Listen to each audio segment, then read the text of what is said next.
My name is David Newby. I'm the former president of the Wisconsin State AFL-CIO and currently the president of the Wisconsin Fair Trade Coalition.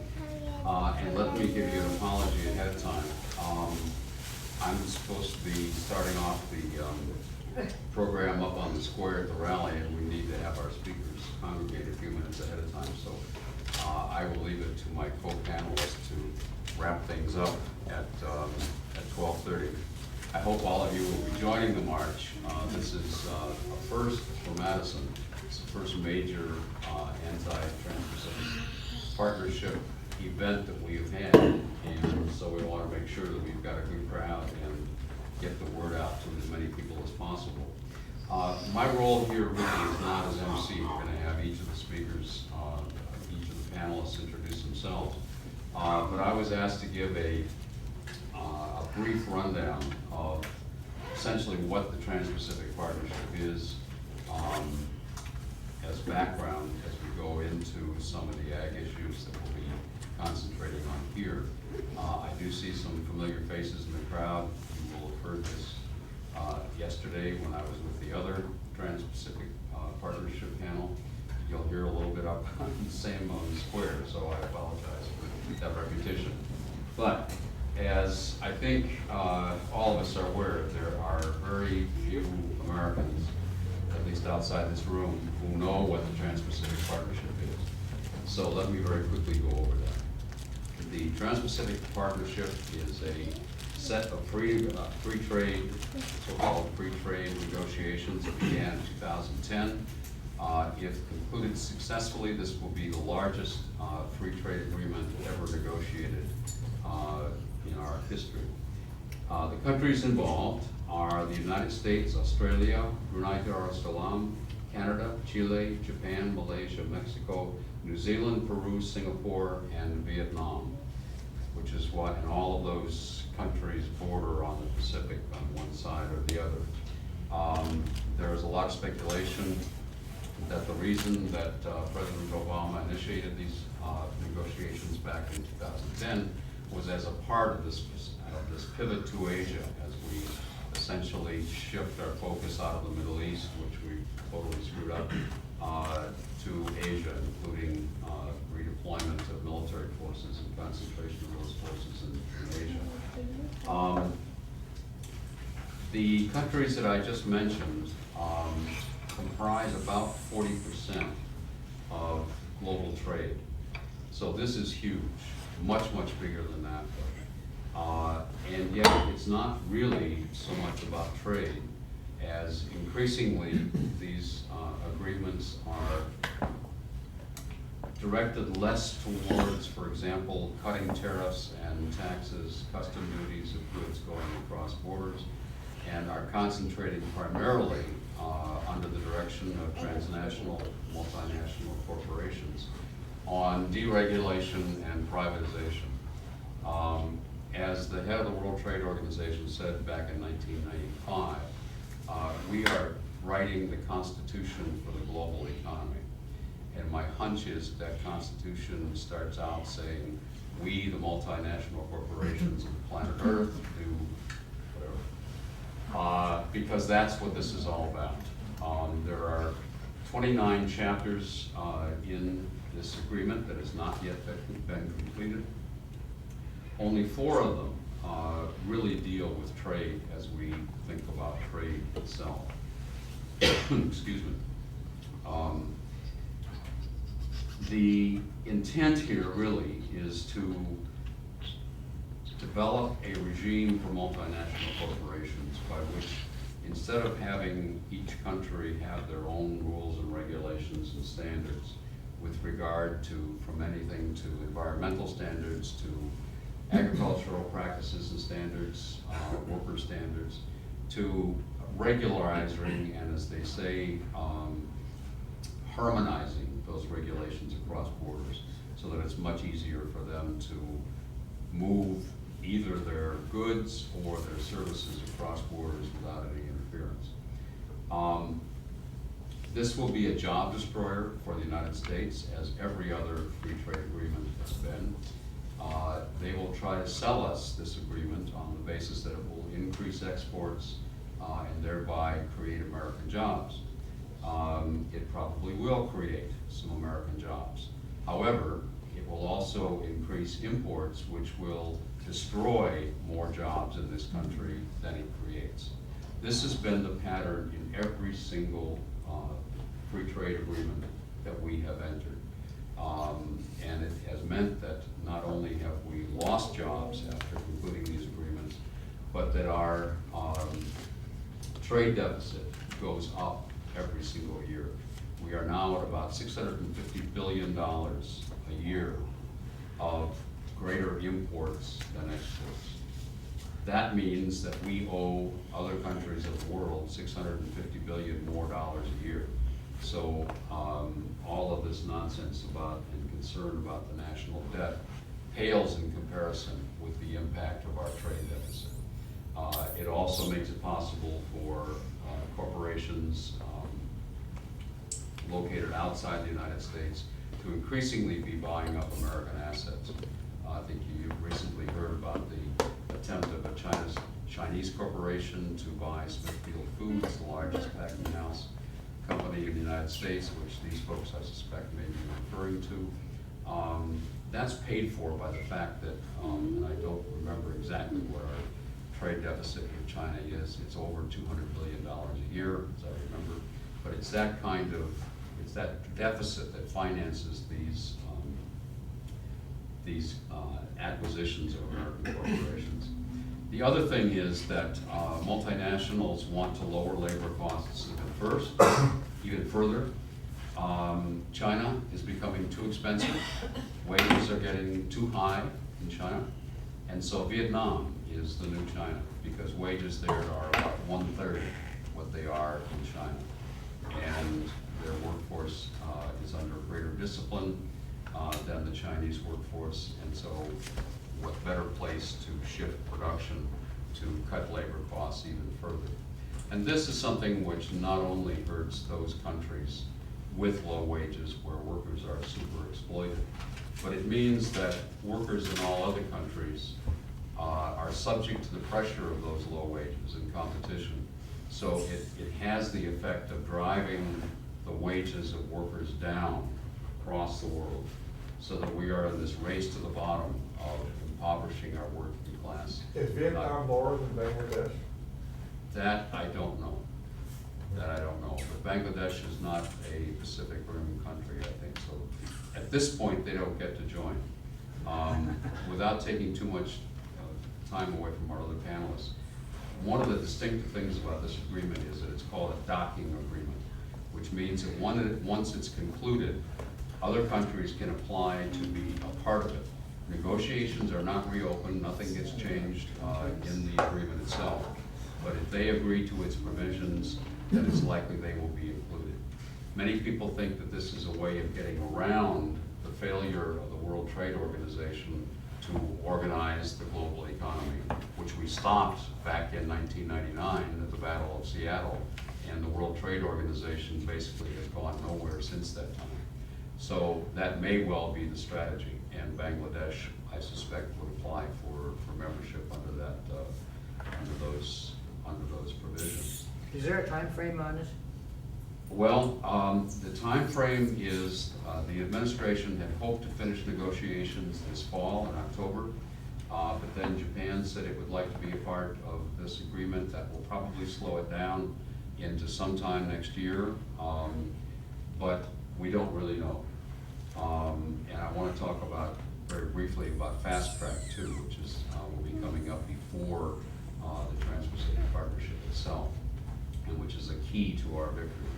But let me mention too that this is this agreement is being negotiated under greater secrecy than any other free trade agreement that we've ever entered into, despite the promises of President Obama in his campaign in 2008 that in terms of any trade negotiations, his administration would be the most transparent in these negotiations than any other administration.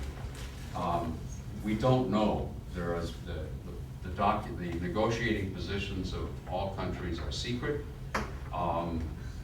So they haven't been released to the public, even though a number of them were under George Bush. Horrible comparison.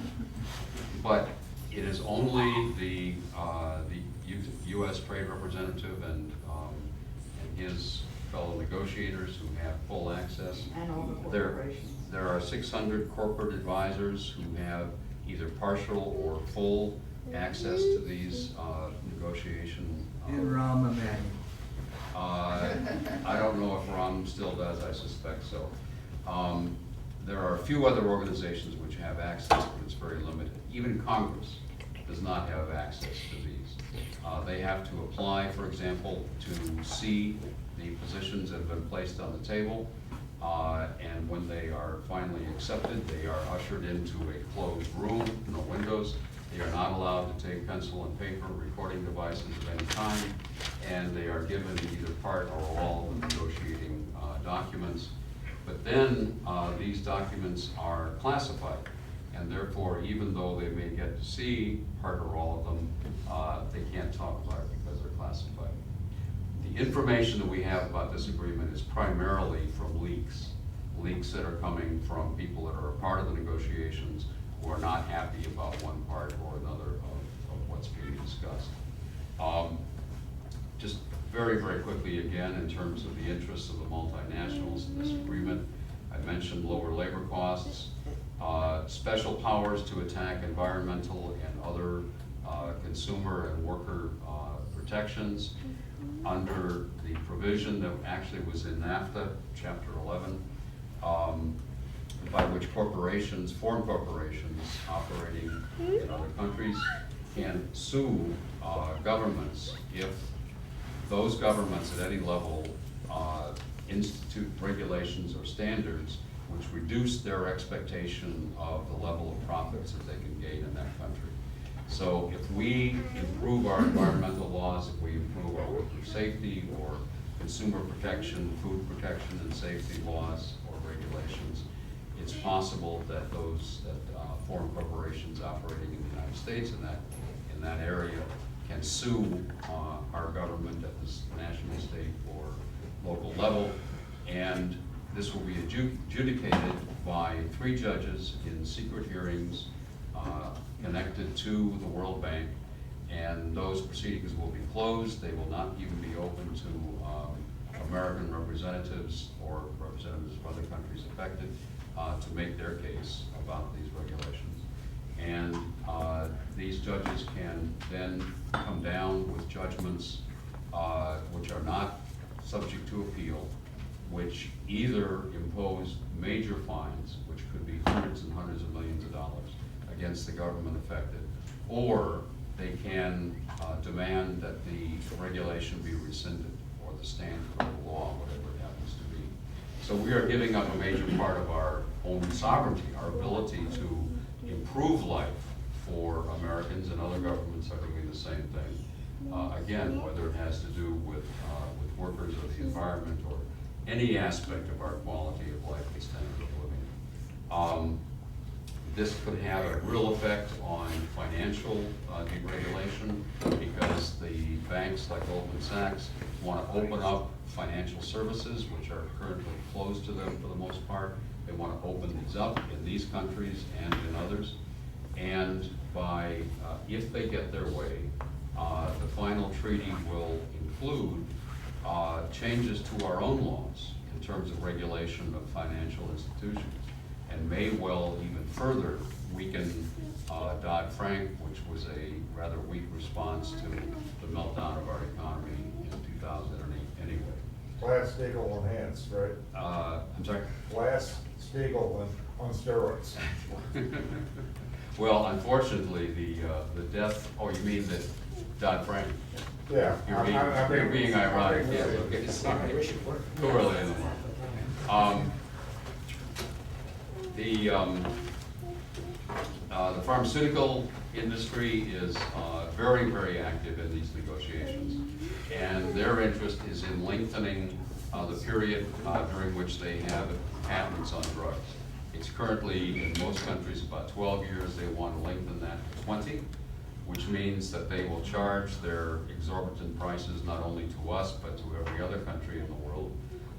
And this will be especially devastating for third world countries, which are dependent on low-cost drugs for the health of their own people. A word about fast track, and then I will turn it over to our panelists.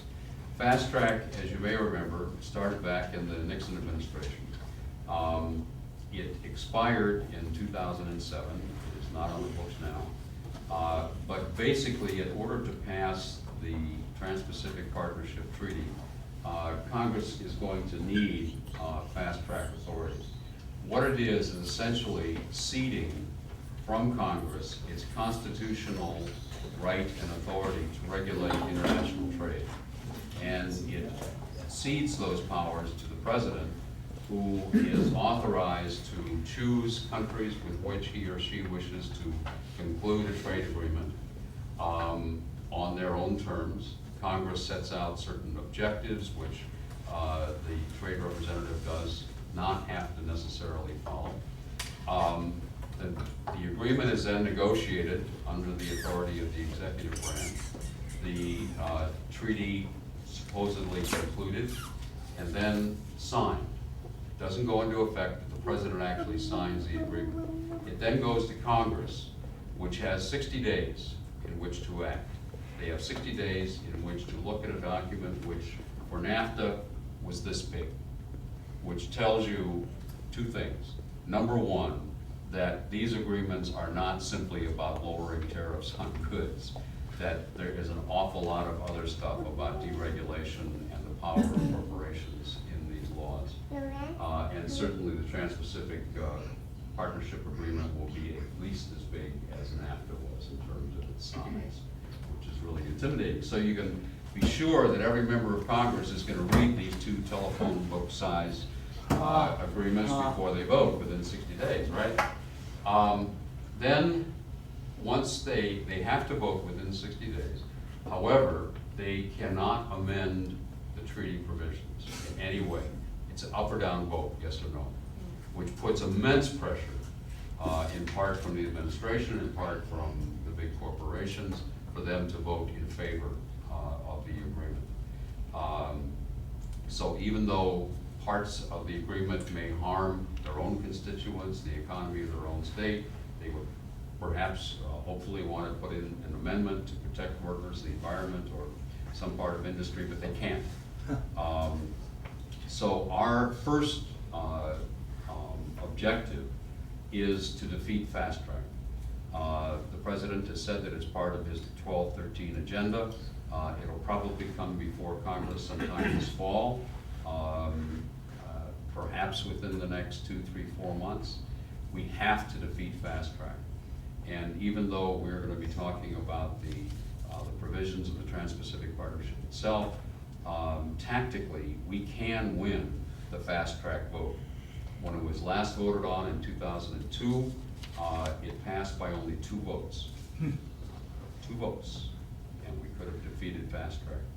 So if we really pull out the stops in coalition of all of our groups that have an interest here, we can defeat fast track and as a result probably defeat the Trans-Pacific Partnership. If we're allied with the Republicans or with the.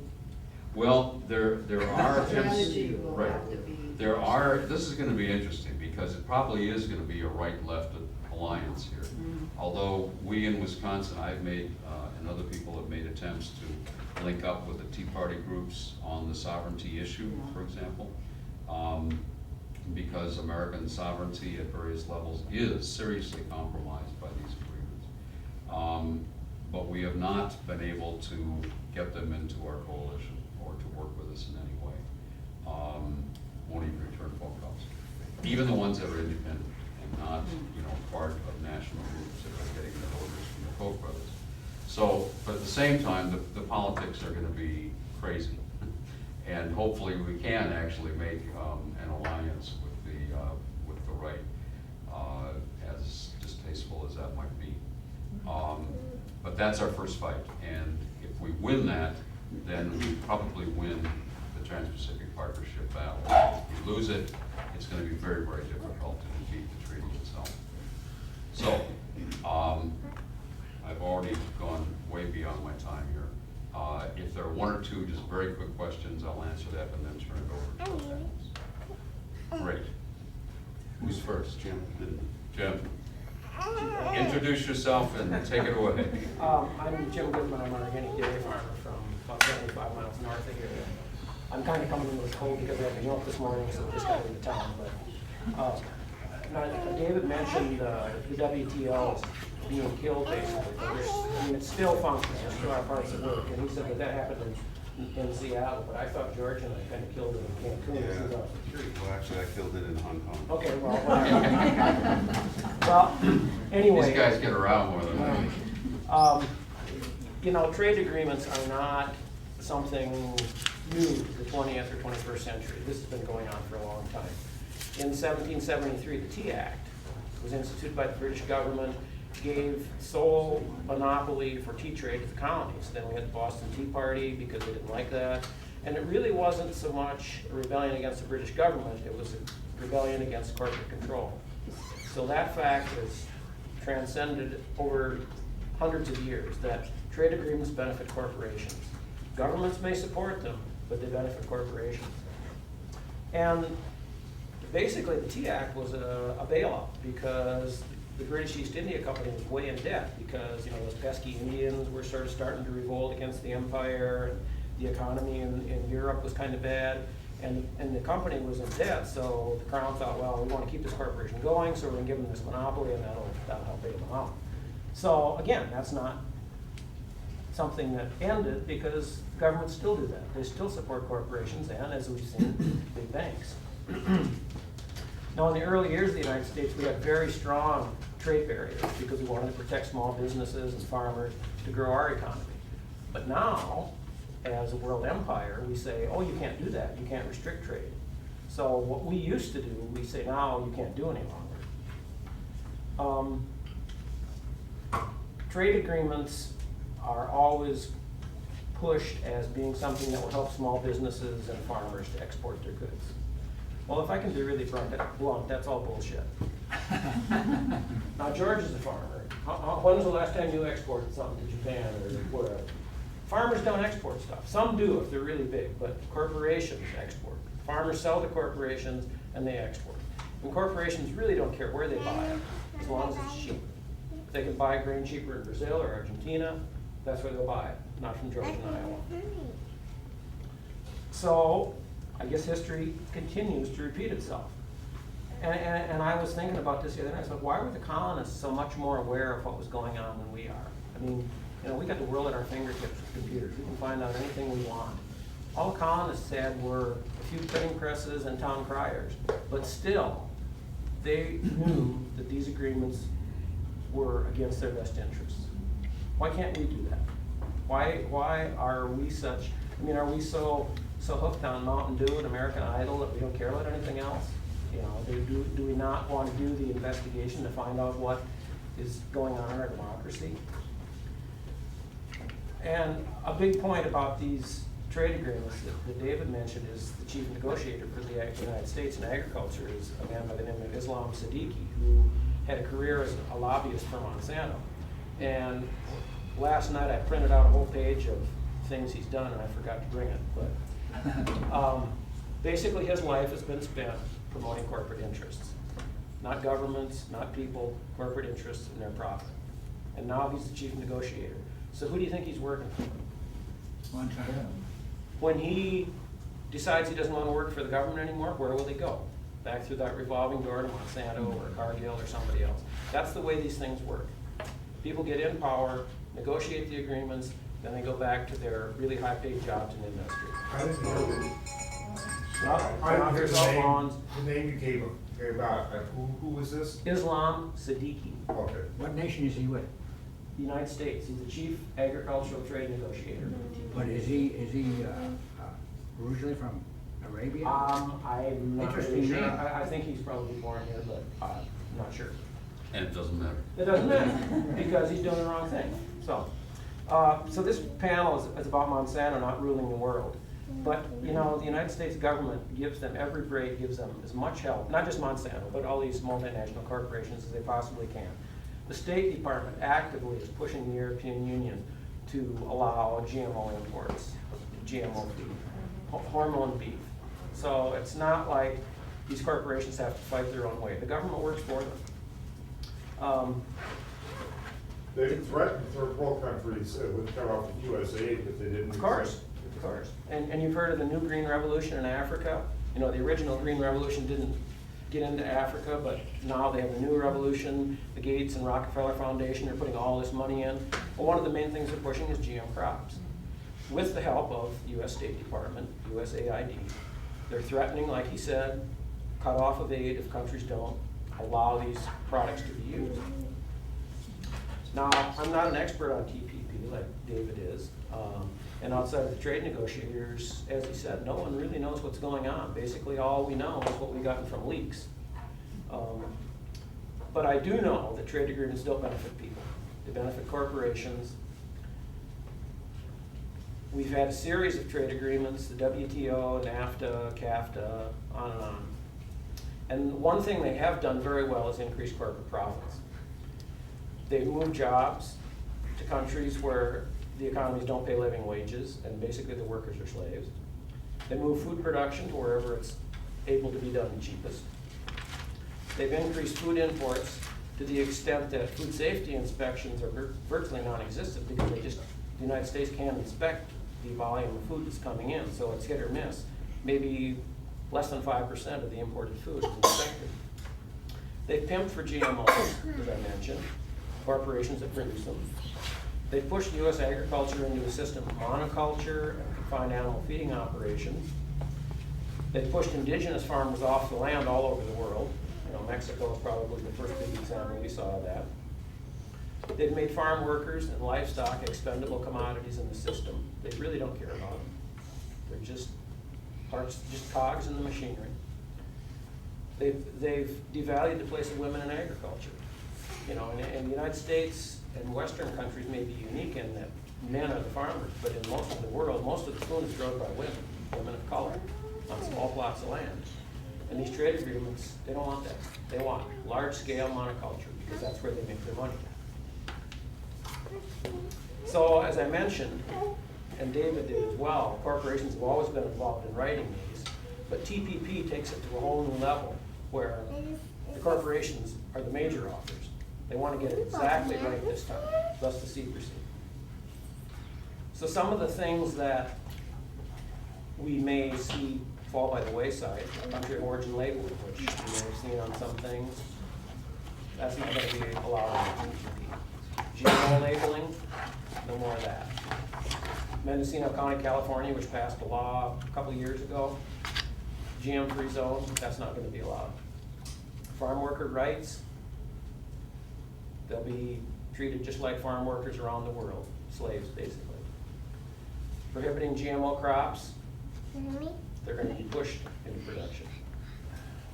However, dumping agricultural commodities like we did in Mexico, where we dump cheap corn and basically put all their corn farmers out of business, that's encouraged. Just a couple days ago, the United States won a case under the WTO, which, although it's not been finalized, it still is in existence. They won a case giving U.S. farmers the right to dump chicken in the Chinese market. And again, it's not farmers like George and I, it's people like Tyson Chicken. Who So- gave them permission? That was The WTO ruled that it was an illegal trade restriction by China to prohibit the dumping of chicken. So small farmers like George and I probably should be ready to get put out of business because the more of these trade agreements go into effect, the harder it is to survive as a small farmer. So I got a question. How can they term that a trade restriction when they've known for hundreds of years there's a thing called competition? Beats me. No, that's the beauty of these corporations and the way they've written these laws, that they say that competition, the free market should rule, but Only for them. Well, exactly. That's the way they write these agreements, that the law favors them. But see, that's a criminal conspiracy then. No? Yeah. Good term. Yeah, I like that. Yeah. Local food systems.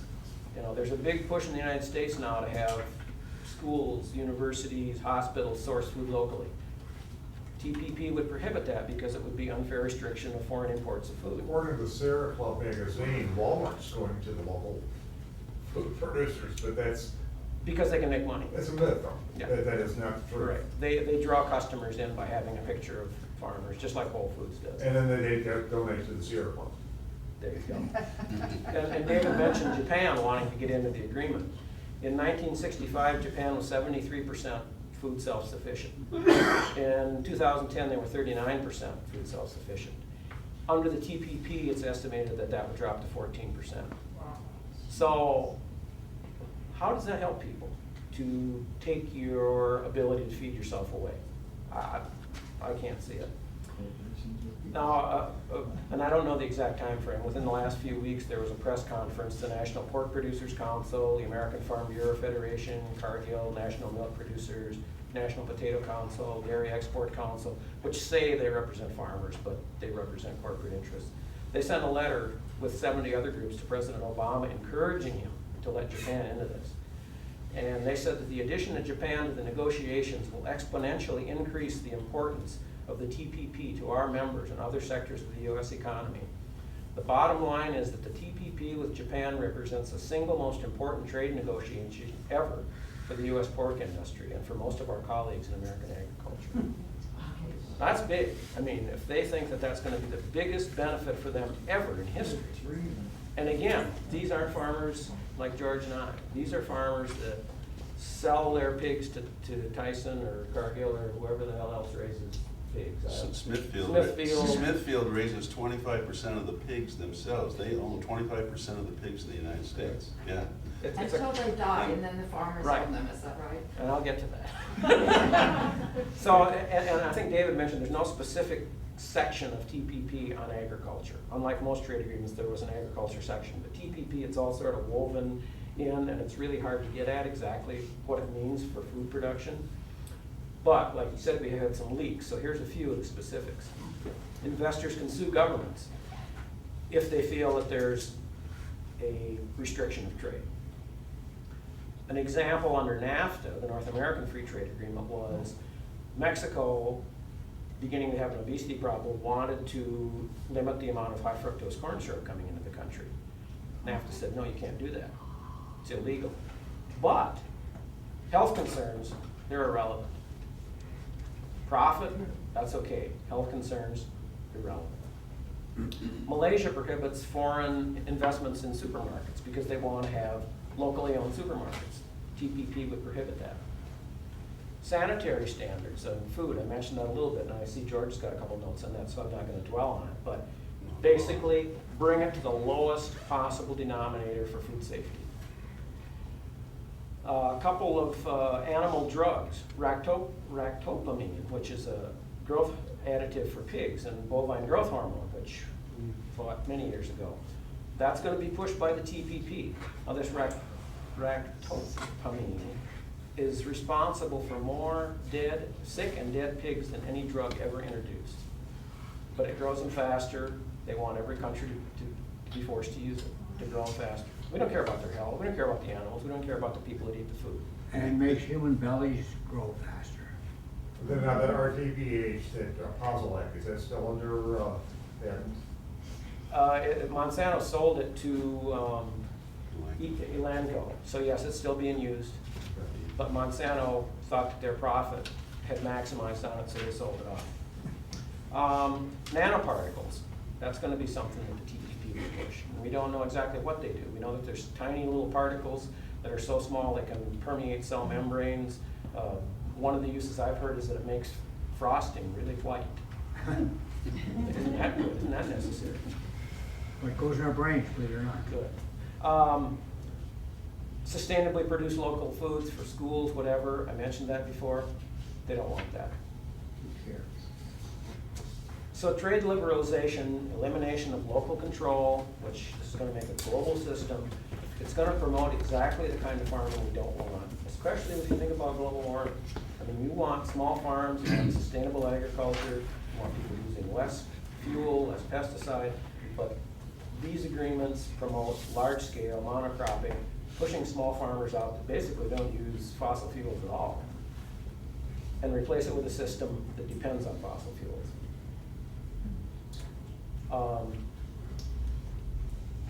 In the US, 4 companies control 84% of the meat industry. New Zealand has Fonterra, which is the big dairy cooperative corporation, it's sort of a gray area. They control 90% of the dairy in New Zealand. Then you've got Monsanto, DuPont, Syngenta, who control 57% of the seed market worldwide. In the United States, Monsanto controls 80% of the GM corn market, 93% of the GM soybean market. 282 million acres worldwide are planted in Monsanto's GM crops, which is up from only 3 million in 1996. So what's that? 17 years. They went from 3 million acres to 282 million acres. That's quite a jump. 151.4 million acres are planted with GM crops. Monsanto owns 1,676 seed patents. So they basically control the seed industry. And maybe George's going to talk about that, how difficult it is to get non-GM seed. Walmart dominates supermarkets and retail chains worldwide. They're a monopoly. But these agreements support monopolies because that's what corporations like. They want monopolies. They want total control of the market. Now, some of you may remember the Woody Allen movie Sleeper. I guess it's dated many years ago. He was put into a coma and he woke up, I don't know how many years in the future, and he went in a grocery store and he walked down the aisle of boxed foods, and there's boxes all over that said food, food, food, food. And he went into the frozen section and it said food, food, food. And the can section, food, food, food. That's basically what these things are leading to. It's just food. You don't know where it comes from, you don't know what it's in it, you don't know how the workers were treated, or the livestock.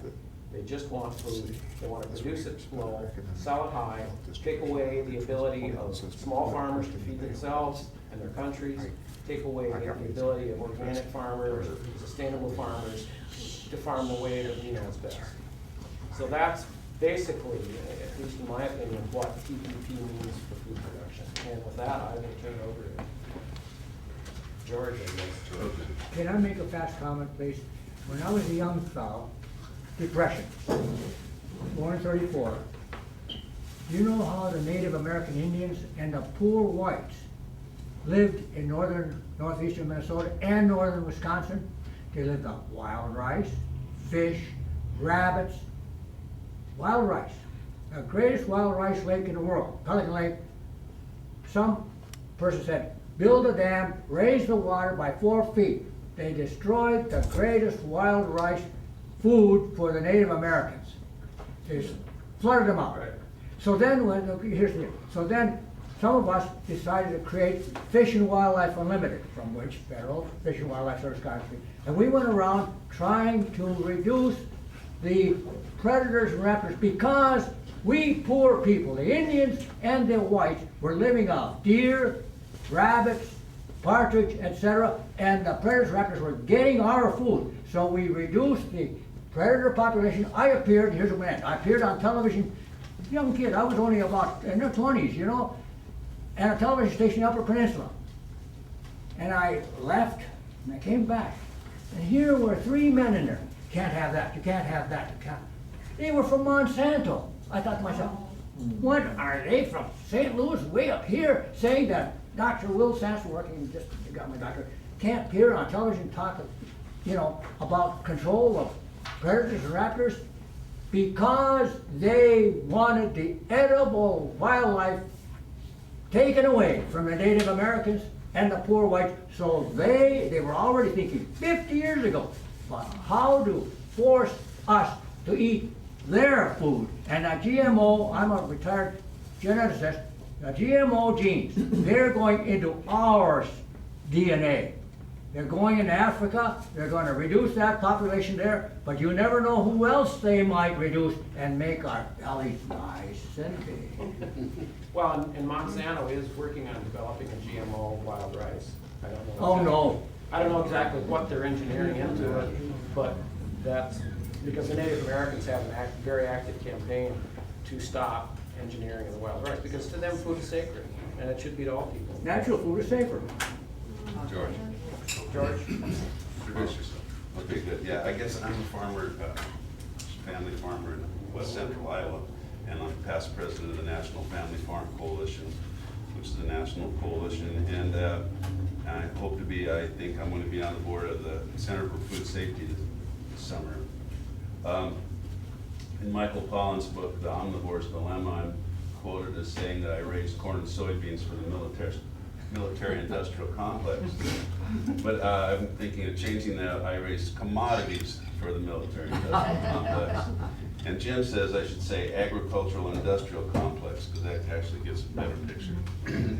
But I want to focus on this question of commodities, and really part of the problems that we face is based on how we think about economics and how we don't really think correctly about economics or how this system works, what's the basis of it, the assumptions that we make, and everybody, so that we let the system go on about its merry way. And that includes labor questions. Lots of times, like for instance, a local state senator came to a fundraising thing and he said, well, he's a business Democrat. Well, he said that because there were some fat cats in the audience and he wanted their, big contributions. But the assumptions that we use lots of times are what's good for business is good for the rest of us. And it's a business person thinks, okay, if I can get my labor cheaper, and if I can get my raw materials cheaper, my profits get bigger, and so then that's good, and that's somehow good for America, that's good for our economy and all that. But the trouble is, if we have a system that makes sure that all labor is cheap and all commodities are cheap, all we do is end up with a destroyed environment and poor citizens that we live with and have to deal with so many problems about. So obviously, cheap labor, cheap commodities are not the answer for a healthy society. And we need to address the question, well, what kind of rules of the economy do we have to not have cheap labor and have cheap commodities? And have a vision then of a society that would not be based on cheap labor and cheap commodities, because, in other words, a society where the free market, these free market assumptions don't rule. Because really in a free market, there's no vision of, would our parents have envisioned this kind of economy, or our grandparents, or anybody else? No, but yeah, we're supposed to accept the idea that, well, this is just the way it is, and that's just life, and okay, so there's problems, we deal with the problems, but the fact of the matter is we don't deal with the problems, and we can't envision what the hell this society is going to be like in 10 years, like on the farm, in our farm communities. Can you imagine what it's going to be like? No, it's going to be hell. Pardon? I'll be retired. Yeah, but it's going to be worse than what we ever imagined, and we know it's going to get worse, but that's just supposed to be the way it is. Okay, well, we can't just keep working on these kind of assumptions, or we don't know what kind of catastrophe we're facing down the road. And somebody who grew up in the Depression knows that catastrophe might be an understatement for what we will face, because this system has a logic. It has momentum that, like part of the thing of selling these things all over the world is either to the common person or to at least leaders of countries. Oh, well, you want to be able to live like people do in America, or England, or wherever, And so you want to buy into this too, even though the system is based on having cheap labor and cheap commodities. You probably know that China and Russia are going to ban imports of Monsanto GMO products. Well, That's the latest. yeah. Because they're fed up, they're afraid Well, their health is going to be ruined. Go ahead. Hopefully Yeah, enough let's people keep will some realize. questions for the end, okay? What we'll really face is a few leaders of countries will think, oh yeah, I'm going to live like somebody in America, and therefore I'm willing to sell out the rest of my fellow citizens in my country so that I can live like that, even though my fellow citizens will be impoverished and my environment will be destroyed. So we've got to think about a new vision and some rules of how the society is going to work so that we don't have cheap labor and cheap commodities. And the interesting thing is, from what we know as progressive farmers, we have had rules in this country that were created during the New Deal to work against those assumptions. The Wagner Act, and the New Deal farm programs. Lots of times we hear, oh, the New Deal programs were meant to deal just with that crisis, that situation. But the fact of the matter is, people did understand that an economy and a society wouldn't work based on a free market society, except for having the government to get in and bail it out, like we just have seen since 2008. And democracy, real understanding of what the hell's going on is not compatible with the free market. Just like we see now with this whatever it's called, Trans-Pacific Partnership thing. It's done in secret because they know that if we actually understood what was going on, we wouldn't accept it. So, and you see that over and over again, whether it's what goes on with genetically modified crops, the patenting process, the regulation thing. There's no real understanding of those things among the common people, and an ability to make decisions about whether that's a good thing or bad thing, or whether that should be regulated or not. No, democracy is not compatible with a system of free markets, because it all basically boils down to a system of letting the chips fall where they may, and most of the chips go to the people with all the chips already. Yeah. So we are not really participating in this system in a democratic way. And I would like then to talk a little bit about this biotechnology, since we're talking about Monsanto. And I want people to understand what's really going on at the grassroots farm level. I've spoken to groups, very knowledgeable groups, like a group of grad students at Iowa State University, grad students in ecology getting PhDs, and I had some of them in the group thinking that all the corn they saw growing along the highways as they drove through Iowa was sweet corn. Okay, I hope you know that that's not sweet corn. Sweet corn is a perishable product, just like the food that you see out here at the farmer's market, and it'll spoil, it'll go out of condition in a few days. And Jim was telling me about the people that bring their vegetables to the farmer's market. If they don't sell them here today, they have to basically give them away or turn them into compost. Okay, those aren't commodities. So that's food. Those are products that are priced by the person that grew them, and you can either buy them or not buy them.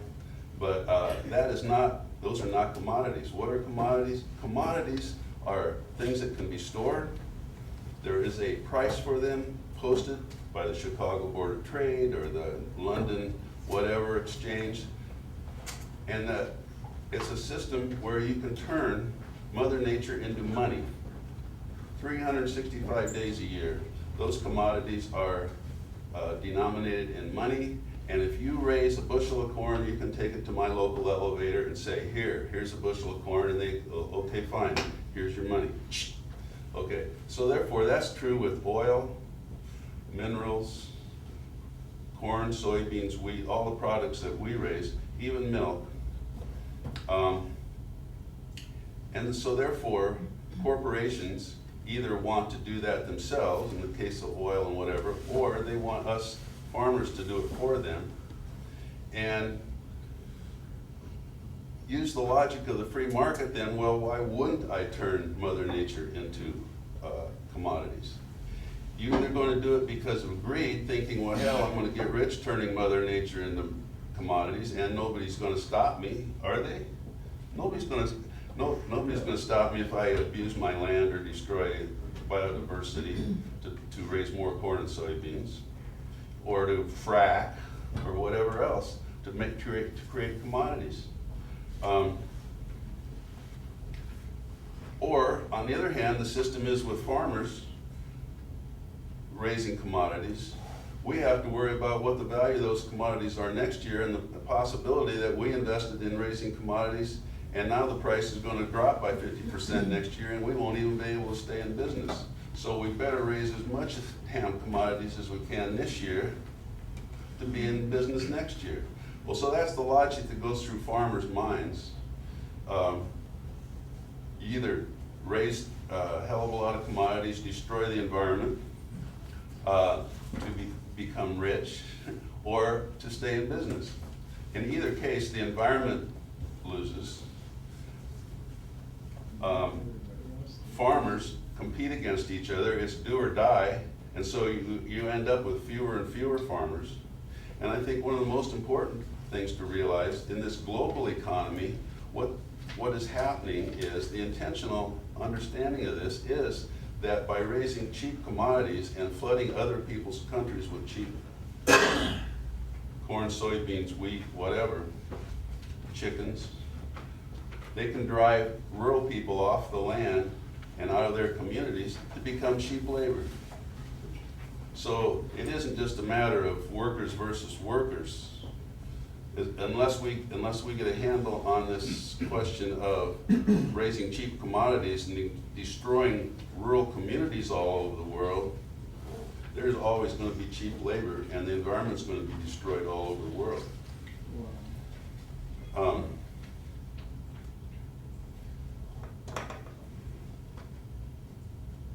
I'm not sure what I was going to say, but anyway.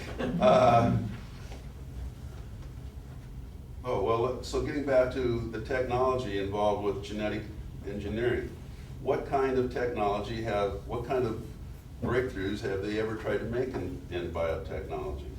Well, they've created herbicide-resistant crops. Okay, weeds are the farmer's biggest enemy, generally, or insects. So they've created genetically modified crops where you can spray the whole crop with Roundup, kill all the weeds, and just have the crop left over, okay? And with insects, they try to basically kill insects by when the insects eat the plant, the insects die, okay? But when you think about what this means for like Roundup-ready crops, Roundup is the strongest, most powerful herbicide that kills virtually any green plant around except for the ones that have been genetically modified. So now you can go to Africa, you can go to a rainforest in South America, you can go to any place in the world, in the planet, and tear out the indigenous vegetation, plant Roundup-ready corn and soybeans, and spray it with Roundup, and you are guaranteed that all you'll have left is a crop of Roundup-ready corn and soybeans. It didn't used to be that way. Herbicides were very non-selective, and they had to predict which plants would die, which weeds would die from the herbicides. Now, Roundup will kill everything. And one interesting thing that's happened now that Roundup Ready has been applied almost universally across the board here in the United States, weeds have become resistant to Roundup. Okay, so that even though you sprayed everything and you hoped that there was nothing left but your crop, now there's a bunch of weeds that don't die. So now they're coming up with adding new genes into the corn and soybeans so that they will be resistant to dicamba, which is another very powerful herbicide, but it's only a broadleaf herbicide, and to 2,4-D, which is a really old, ancient type of chemical. And then whatever other kind of chemicals they have, they will create new products that will help you deal with the problems that were created by the last technology. So first they get you hooked, then when that starts wearing off, then they will have a new product for you. All for just one thing: get rid of weeds, get rid of insects. And the process of that, when you make it so easy to get rid of weeds, you can industrialize, you can farm thousands of acres and just go out there and spray the crop over and over again to get rid of the weeds. So you can spray thousands and thousands of acres really easy. You can hire it done. And so what you do is you're not just getting rid of the weeds, you're actually weeding out farmers. So we have very few farmers left, and they're all raising corn and soybeans. In Wisconsin here, the dairy state, it was the dairy state because you've got hilly land, you've got erosion-prone land, and so the proper thing was to have hay and pasture for dairy cattle. Well, what's happened is they've taken corn and soybean meal and fed cattle in great big huge factory dairies to flood the market and keep the price low. So the typical family dairy farmer finally gives up and goes broke. Now, what are you gonna do with that land? What is somebody gonna do with that land that was in hay and pasture? Well, somebody gets the bright idea, oh, well, there's always a market for corn and soybeans. Those are commodities. So we'll just plow up the hay and pasture and plant commodities, plant corn and soybeans. And the land then erodes, the soil erodes down to the bottom of the hill. And I've been on a trip with Jim and some of the other farmers around here, and I've actually seen a homestead, a farmstead, where after a big rain, the soil washed off the hillside and covered the whole farmstead's yard with mud this deep. So, what a disaster.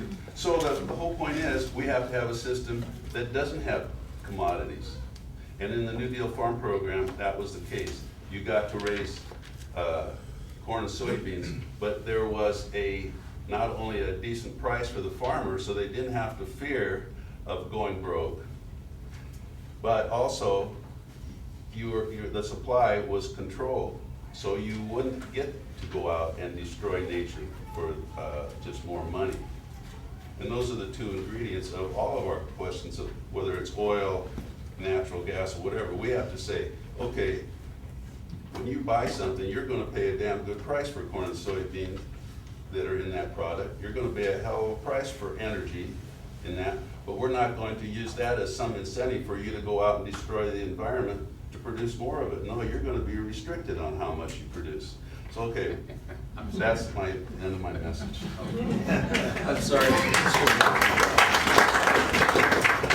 While Ruth is introducing herself, I'm going to put a number on the board here. Obviously, we have a lot of organizing, very intense organizing to do to defeat, fast track to defeat the Trans-Pacific Partnership. I'm just going to put on the board the congressional hotline. You know, calling your representatives in Congress and the House and the Senate is important, but we also have to be in the streets. But we've got to put direct heat on those who are going to actually be making those votes. So I'll put that on the board. Ruth, Hi, I'm Ruth Caplan with the Alliance for Democracy. And so we've heard here all the reasons why the TPP would be disastrous for farmers and for all of us who want to eat good food. We could have a panel on why it's disastrous for the services. We could have a panel on why it's disastrous for all the different sectors of our economy. And so we know it's a terrible deal for our country, it's a terrible deal for our states, for our communities, and for all of us. So first I want to share some good news after all this really depressing news. And that is that the first agreement that I got involved in was the Multilateral Agreement on Investment. Has anybody heard of that? Okay. So this was being negotiated by the Organization for Economic Cooperation and Development, which was all of the developed countries. And it was to really control how the money flows happened in this country. This was also being negotiated in secret. And it also had the same concept now as the TPP docking agreement, in that they didn't want to negotiate this through the World Trade Organization where all of these other countries were who might not agree with them. So they wanted to get the deal together and then force the developing countries in Africa, South America, Asia to come on if they wanted to trade with us. And this was really the first international movement against a trade agreement. It started back in about 1996. And it was the first time that the internet was really used very, very effectively. There were papers written afterwards about how the global movement was starting to use the internet. Besides having this global mobilization, there was a lot of local mobilization against the MAI. And one of the things that was done, which just really caught me as a wonderful approach, was both in Canada and in some towns in the United States no MAI free zones were passed. These were towns that said, we will not obey. We will not be a part of this kind of global system. And so activists got together, they talked with their city councils, and they got these things passed, primarily as resolutions, that they would be a no MAI free zone. And this was one of the things in the global organizing that helped to stop the MAI. And so when I was thinking about the TPP and our efforts to stop the TPP, what's been said about having to stop fast track is absolutely right. Having to get in touch with our members of Congress is absolutely right. But if we can start to build a grassroots movement that says we are going to be no TPP free zones, I'm going to tell you, our members of Congress are going to begin to realize that something pretty amazing is starting to happen around this country. But We they did- would be illegal under the agreement. So this is a part of a movement that says we will not obey. And I've talked in other forums about doing laws that are rights-based laws on the rights of communities to self-governance and the right of nature. I'm not going to get into that now, but it's all a part of saying that we will not obey with a corporate-based world and country that is setting all the rules. We will simply not obey. And so I'm suggesting that we think about organizing no TPP free zones back in our own communities. And so if you bear with me, the Alliance wrote up model legislation based on what was done for the MAI and some local resolutions that were actually passed. And this is what we suggest, and of course it's just a model, you can modify it in any way, but it gives you a little bit of an idea of what an ordinance, or I would hope even a law like this could say. Whereas the Trans-Pacific Partnership is being negotiated between the United States and 12 or more Pacific Rim countries by the U.S. Trade Representative in secret, without any consultation with our local government, either directly or through the National League of Cities, or the U.S. Conference of Mayors, or the National Association of Counties. And whereas the text is being drafted with transnational corporations which will greatly benefit from its rules, we've heard so much of how that would work. Whereas the TPP text has not been made available to the public or even to our local officials.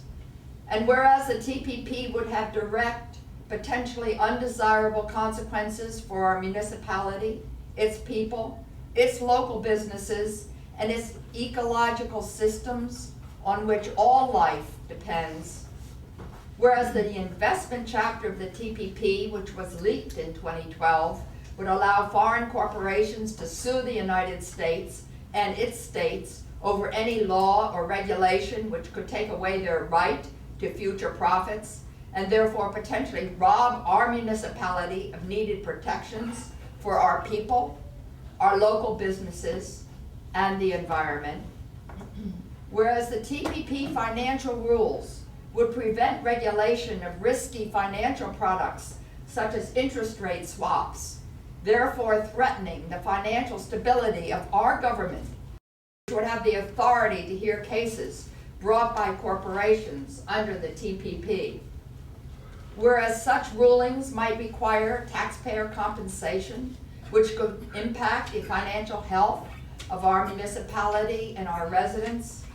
Therefore, the City Council of, put in your name, hereby declares as a matter of law that it is a TPP-free zone where we will not recognize the secretly negotiated rules laid down without our consent, nor any decisions by secret tribunals which would in any way diminish our ability to act in the best interest of our residents and our local businesses, and to protect our ecological systems on which all life is based. Further, we will convey our ordinance to our congressional delegation, to President Obama, and to the U.S. Trade Representative with our demand that all text be made public and that all negotiations cease. And finally, if despite the harm to our community and our nation, Congress approves the TPP, we will take all necessary measures to ensure that this ordinance is enforced.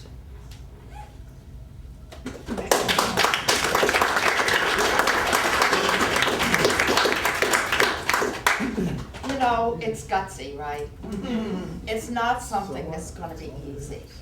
But some of these were passed in the fight against the MAI, which in the end we stopped. We can stop this.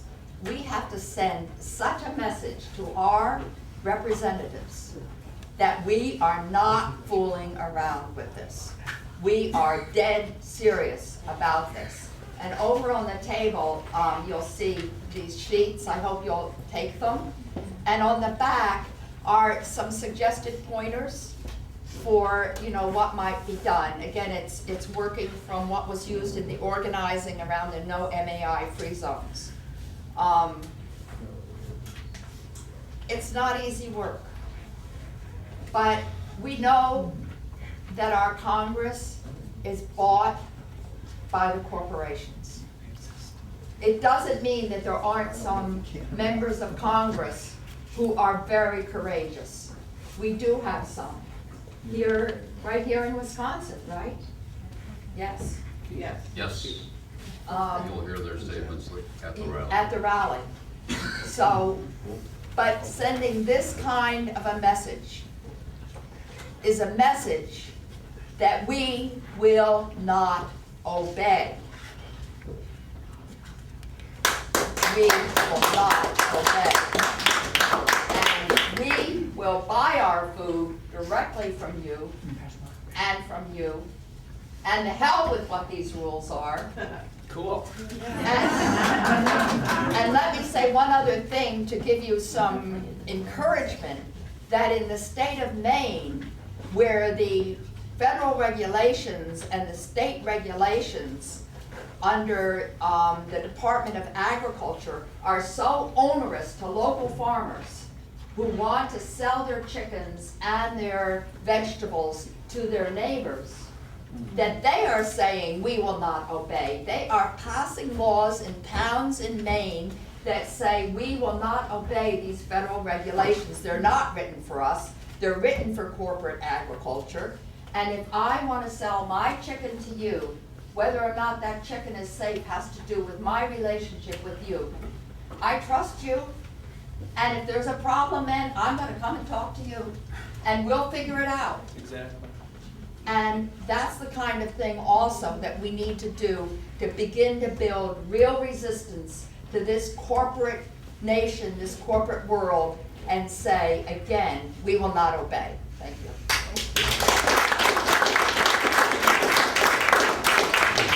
If we can open it up, maybe, I know people were wanting to say things and have Sure. discussion. Great. And since you two are going to be speaking at the rally too, do you want to take over calling on folks and moderating the discussion? Sure. Anybody got a question or comment?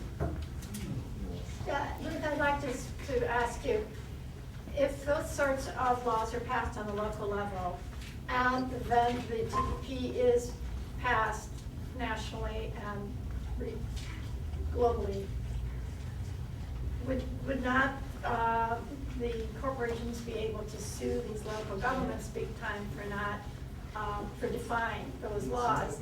And would not there have to be some sort of plans on how, to deal with that situation, kind of built into this whole thing, this, on the local level? The first thing is not to be afraid. And the actual penalties are against the national government, against the United States, not directly against the local community. Now, it doesn't say that Congress couldn't try and pass that penalty on to a local community. But then that puts the onus on Congress. It's another way to put pressure. And in the whole theory of beginning to take on settled law in rights-based organizing and in this kind of we will not obey, we understand that settled law by the US Supreme Court, which has been for the corporations, that law has to be challenged and taken on. And in the same way, we have to do it with this. So if we, in a local town, refuse to obey, and a foreign corporation wants to do business in our town, and we have a law that they say will take away our future profits, the corporation says the corporation's future profits, and we simply say, we will not obey. We are going to keep our law, we're going to protect our community, we're going to protect our farmers, and then it'll go through this whole secret negotiation process, you know, where our community won't be at the table, even a state won't be at the table. And what comes out the other end, then the government can have penalties placed on it. And if it tries then to pass a law that says we can't do this in our local community, we organize around this too. And if we lose, we then use that to teach how our government is operating, to take away our rights, our fundamental rights, for which I remember a revolution was once fought. So,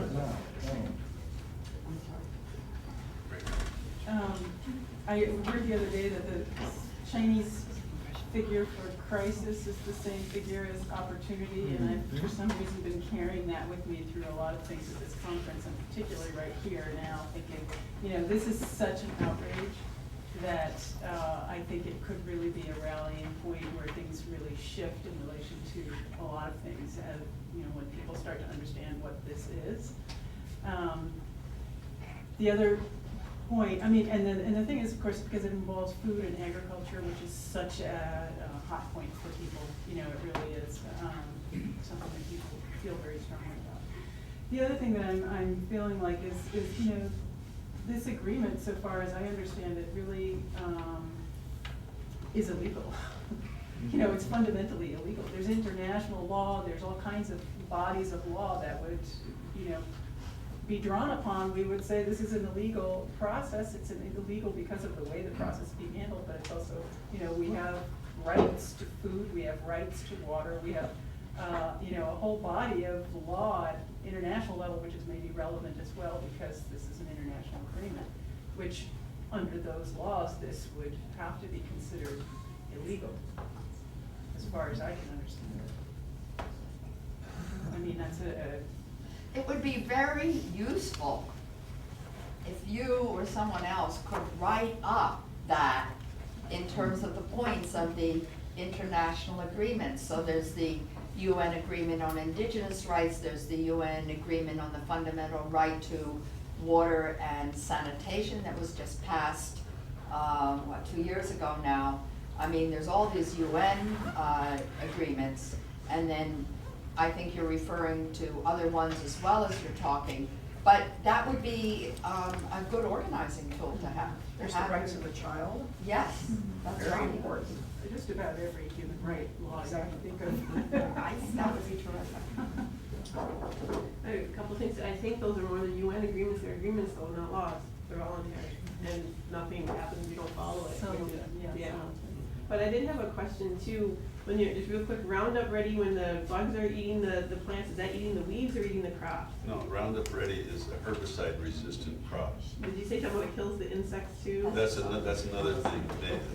Usually they're called BT crops because the plant is producing a toxin that they found in a bacteria that caterpillars, when the caterpillars eat that bacteria, it kills the caterpillar, so they learned how to make the plant produce that same toxin. So that whole plant now is producing that toxin in every one of its cells, all throughout the life of that plant. So when a caterpillar starts chewing on the plant or the corn, whatever, it'll die. So that's one category. The other category is herbicide resistant. Yeah. And there is BT sweet corn now. Yeah, It's there called is. Obsession sweet corn, so if you ever see Obsession. Obsession, so if you ever see someone selling Obsession sweet corn, you know that it's BT and you're eating insecticide in every bite. And then just one quick, also, do we have a list of communities where the resolution for the MAI was passed before?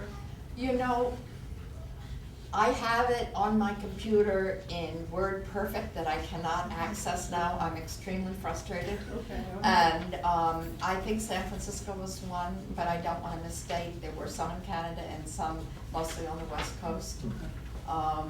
And I tried Googling and I couldn't come up with it. So I'm sorry, I don't have a specific list. Your computer has been hacked. This lady had a question The here. guy at the black shirt. I had two comments. I recall yesterday in one of the sessions that I attended that in the case of these resolutions that local municipalities might make and all, that one possibility of having your government come back at you over an issue like that is the federal government probably, is that you can actually secede and they can't do anything to you. There That's one comment. there is a town in eastern Pennsylvania that passed a law, a rights-based law, against the spreading of toxic sludge on farmland. And they included the rights of nature in this. And then the third town in this county in Pennsylvania did exactly what you're saying.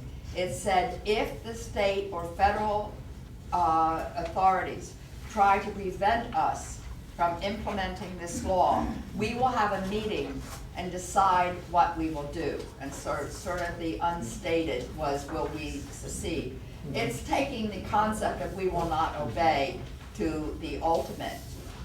In a way, it's a social form of civil disobedience, you know, which has been very effective in fighting some wars. Then I had one other comment that I wanted to make. It's very brief.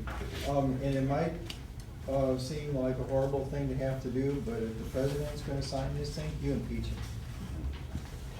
He deserves it. Oh, Okay, well, Mr. she deserves it already. Future. I have one comment. Can I?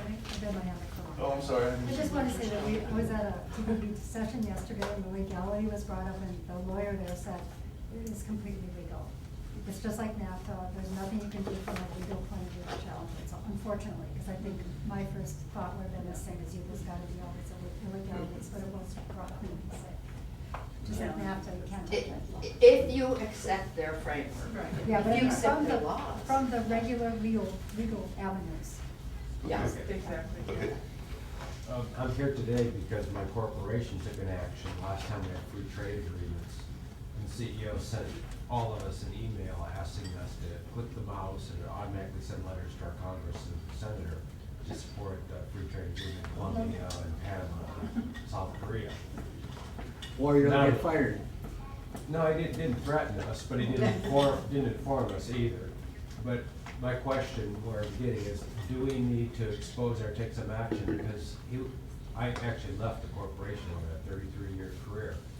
Because I happened to just see a priest had been murdered in Colombia, after putting up a YouTube video saying this is what's gonna happen in my community. But in any case, he was bragging about how effective he was, because he did this several months earlier to mobilize the employees to contact the state to not increase the taxes on the corporation. And it looks like almost everybody responded except for me. So there's, the corporate voice is coming through all the employees, and he's rolling this out. It's completely automated, rolling it out through all the other CEOs. They were all thrilled by this. So we need to at least raise awareness, let employees, I think, let employees know that they should use their own judgment, and maybe let the legislators know that they're getting a lot of emails that are really the corporate voice coming through many employees. I Is see that a good fun? thing for Should we do labor, it? you know, so. What you were describing, it sounds a lot like in a less aggressive way, the Move to Amend movement, right? Where in Wisconsin they're going municipality by municipality, passing resolutions, corporations aren't people, money isn't speech. And this is sort of related, and it reminds me of the ALEC, movement, which is like ALEC on steroids. So people are just starting to understand ALEC, but I know like a typical person like has a hard time comprehending what corporations are doing to us. And like this just seems like even harder for an average person that's not necessarily informed to even believe when you try to describe it to them, like they're gonna look at you like you're some wacko or something. But I know that ALEC movement got a lot of traction when Mark Buchanan, they did the Bill Moyers, the ALEC Exposed. I don't know if there's something more media like that sort of explains it to people in a credible forum, like a Bill Moyers kind of thing, where it's easier to share with people in a video. Please, this explains it, Well, one thing that's happening here is the Alliance is having all the sessions taped, and they'll be up on YouTube. And in the last session I was in, a young woman was talking about how clueless people of my generation, she was very, very loving, but how clueless people of my generation are in terms of how to get out to her generation. And the importance of using the internet and using these, the texting and Twittering. Twittering, tweeting, which, I don't think about doing, but that this is important for us to be doing. So one thing we're doing is that all these sessions are going to be up on YouTube, and I have to do a big shout out to Nancy for this, because it's because of her that these are all being taped. But this may not be enough of an answer to your question. Well, but the other thing, you were talking about sort of like the movement of passing these resolutions and then standing against when it happens. But I think the idea of the Move to Amend is to encourage our elected officials to take a stand, because their, constituents are now taking that stand. So it would be more of a preventative. What Move to Amend is doing is extremely important. And it's similar. It's related. absolutely related, because it is about the power of corporations that they've gotten through these Supreme Court decisions. So it's essential work, and hopefully these things will reinforce each other.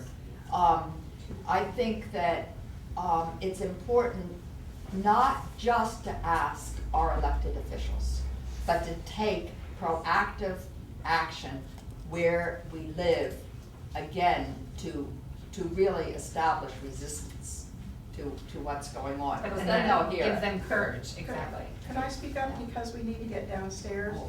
Just to answer your question, there's going to be a week of action at the end of August.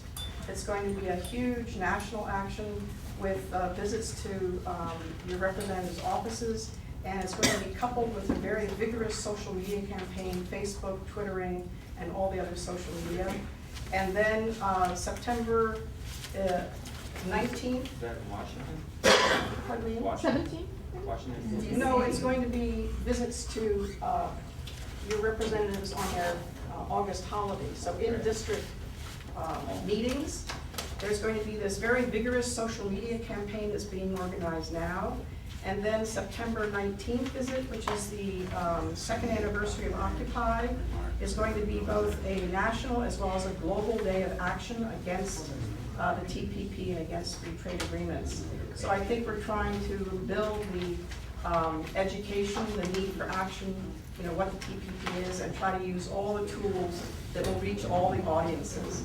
And so if you keep your eye out for maybe the announcement of a visit to your local representative in his home district or her home district during the August recess. And this is a great site with videos. Yeah, it's- Yes, if you go to But TPP. I just, Yeah. I just So know that let's- they're doing door-to-door petitioning, and it would be nice to hand this out along with it. Yeah, well, we've got, Yeah. did you get You've got some of our postcards there.